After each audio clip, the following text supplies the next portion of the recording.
Kursk के रिहायशी इलाके में मिसाइल से हमला किया गया। अपार्टमेंट पर मिसाइल हमले में 13 लोग घायल हो गए हैं। रात भर कुर्स्क में हमले जारी रहे। कुर्स्क के गवर्नर ने खुद इस बारे में जानकारी दी है, तो तस्वीर आप देखिए।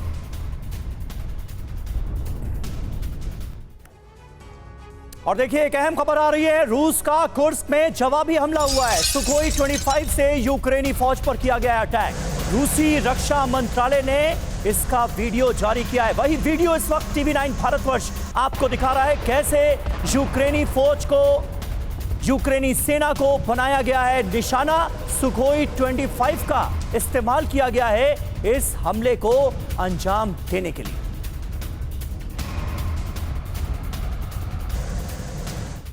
और देखिए यूक्रेनी फौज पर जो हमला किया गया, इसको लेकर एक और बड़ी खबर। यूक्रेनी फौज पर रूसी एयरफोर्स की तरफ से अटैक।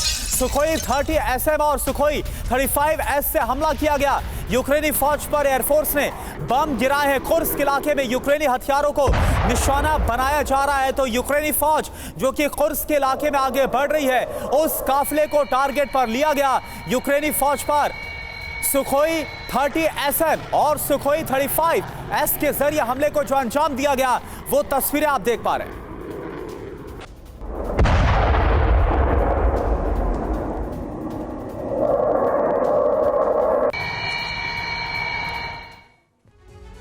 तो कुर्स्क में बड़े डेवलपमेंट्स हुए हैं। कुर्स्क में रूसी अटैक, हेलीकॉप्टर से भी हमला हुआ है। यूक्रेनी फौज के लिए काल बन गया KA-52 हेलीकॉप्टर। यूक्रेनी सेना की बख्तरबंद गाड़ियों को बनाया गया है निशाना। ये देखिए तस्वीरें।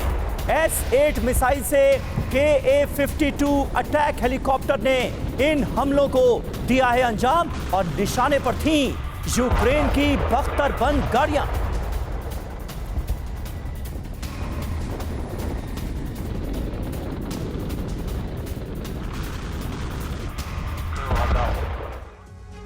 तो कुर्स्क में व्लादिमीर पुतिन का ऑपरेशन रिवेंज भी अब नजर आ रहा है। कैसे हमलों को अंजाम दिया गया यूक्रेनी सेना पर, आप देखिए सुखोई 25 का इस्तेमाल किया गया। और आपको अब यह बताते हैं कि आखिर यूक्रेन ने कुर्स्क पर हमला किया क्यों, यह समझना जरूरी है। कुर्स्क पर कब्जा करके यूक्रेन सुदजा गैस प्लांट पर कब्जा करना चाहता है। जो खबर है, सुदजा पर कब्जे से हंगरी में गैस की जो खिल्लत है वो पैदा हो सकती है। स्लोवाकिया को भी गैस की सप्लाई रुक सकती है, जो जानकारी है। इसके अलावा ये दोनों देश रूस के करीबी हैं और यूक्रेन को हथियार देने के पक्ष में बिल्कुल भी नहीं है। अब हंगरी और स्लोवाकिया को डर इस बात का है कि यूक्रेन उन्हें यूरोपीय देशों से मिलने वाली तमाम मदद में अड़चन नहीं डालने के लिए मजबूर कर सकता है।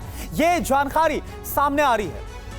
जी हां, और कुर्स्क में पुतिन का ऑपरेशन रिवेंज, इससे जुड़ी कई अहम जानकारियां हमारे पास आ रही हैं। सुखोई 25 से हमला किया गया है। सुखोई 30 SM 35S का इस्तेमाल किया गया है बड़े हमलों को अंजाम देने के लिए। इसके अलावा KA-52 हेलीकॉप्टर का एक्शन भी हमने आपको दिखाया। इस्कंदर मिसाइल से भी हमलों को अंजाम दिया गया है। एंटी एयरक्राफ्ट गन से जो हमले किए गए, उसे नाकाम किया गया है। टैंक ब्रिगेड का भी अटैक सामने आया है। यानी ये रशिया को बहुत बड़ा जख्म देने की कोशिश की गई है। 3 एयरबेस को निशाना बनाकर यूक्रेन ने अपने लिए बड़े हमलों का रास्ता तो नहीं खोल दिया है। सुमित चौधरी हमारे साथ जुड़ गए हैं। सुमित, अब होगा क्या, ये एक बड़ा सवाल है, क्योंकि आशंका तो न्यूक्लियर हथियारों के बड़े पैमाने पर इस्तेमाल की भी जताई जाने लगी। देखिए बिल्कुल समीर, देखिए रशिया पूरी कोशिश करेगा कि अब कुर्स्क के इलाकों से यूक्रेन के ऑफेंसिव ऑपरेशंस को रोकने की, लेकिन आप इस इलाके की स्ट्रेटेजिक लोकेशन या फिर इसकी इंपॉर्टेंस को भी समझिए। जो सेकंड वर्ल्ड वॉर का जिक्र थापर सर कर रहे थे, दरअसल उस समय भी कहा जाता है कि सेकंड वर्ल्ड वॉर में सबसे बड़ी टैंक बैटल इसी इलाके में लड़ी गई थी। और उस समय जर्मन की स्ट्रैटेजी थी कि वो पूरी तरीके से सोवियत यूनियन की जो फोर्सेज हैं उनको काट दे बीच में से। एक स्ट्रेटेजिकल मूव उनका माना जा रहा था, लेकिन हुआ उल्टा।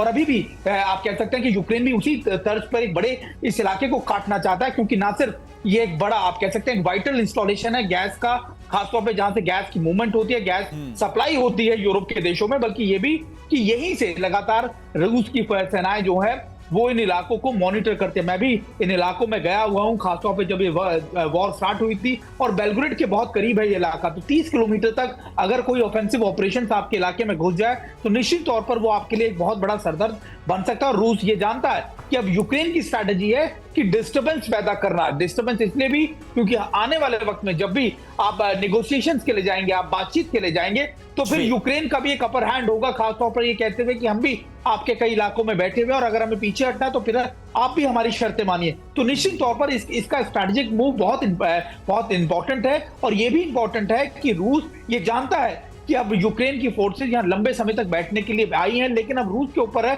कि वो कितने दिनों में इनको पीछे खदेड़ पाता है, इस पूरे इलाके को क्लियर कर पाता है। बिल्कुल, ये अपने आप में बड़ा सवाल है। Air marshal Rajesh Kumar sir, सवाल मेरा आपसे है, देखिए अब आपको क्या होता हुआ नजर आ रहा है, क्योंकि कहा तो ये कहा जा रहा था, दावा ये था कि बहुत जल्द जो रशियन फोर्सेस है वो कीव तक पहुंच जाएंगी, लेकिन हुआ क्या है, जो यूक्रेनी फोर्सेस है वो रशिया के अंदर दाखिल हो गए, कुर्स्क के अंदर 28 से 30 किलोमीटर के इलाके के अंदर घुस गई है और बड़े हमलों को अंजाम दिया जा रहा है।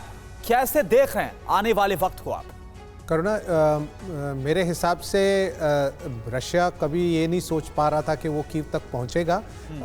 उनका मकसद ये था कि वो इंक्रीमेंटली जो वॉर ऑफ अट्रिशन में टेरिटरी गेन करते रहें और यूक्रेन को मजबूर करें टेबल पे आने के लिए। लेकिन ये जो काउंटर अटैक किया गया है यूक्रेन का, ये पहली बार इस टाइप के टैक्टिक्स नहीं यूज़ किए गए। पिछली बार भी जब उन्होंने काउंटर अटैक किया था और कुछ जगहों को उन्होंने लिबरेट किया था, जैसे खार्किव वगैरह, तो वो एरियाज जो हैं उसी टाइप का काउंटर अटैक उन्होंने एक कुर्स्क की तरफ किया है। कितना सस्टेन कर पाएंगे देखना आगे वाले दिन ही बताएंगे, क्योंकि ये जो वॉर ऑफ अट्रिशन हुई है उसमें यूक्रेन फोर्सेस को काफ़ी नुकसान हुआ है। और अगर उन्होंने 3 ब्रिगेड इधर कुर्स्क में लगा दी हैं तो क्या उनके पास रेजिडुअल कैपेसिटी बच जाती है बाकी फ्रंट को कंट्रोल करने की?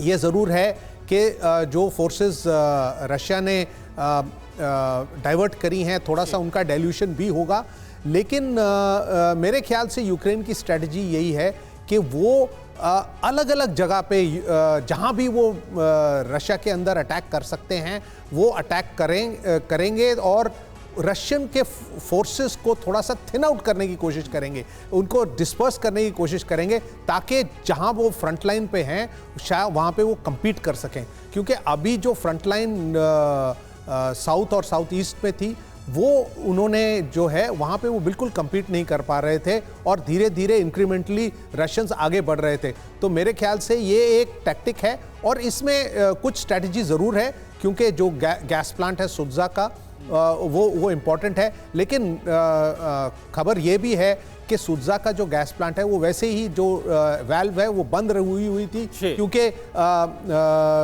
यूरोपियन यूनियन ने कहा था कि पहले अगस्त से यूक्रेन की बड़ी रणनीति सीधे तौर पर नजर आती है। अमेरिका का क्या रोल रहा है इन बड़े हमलों के पीछे?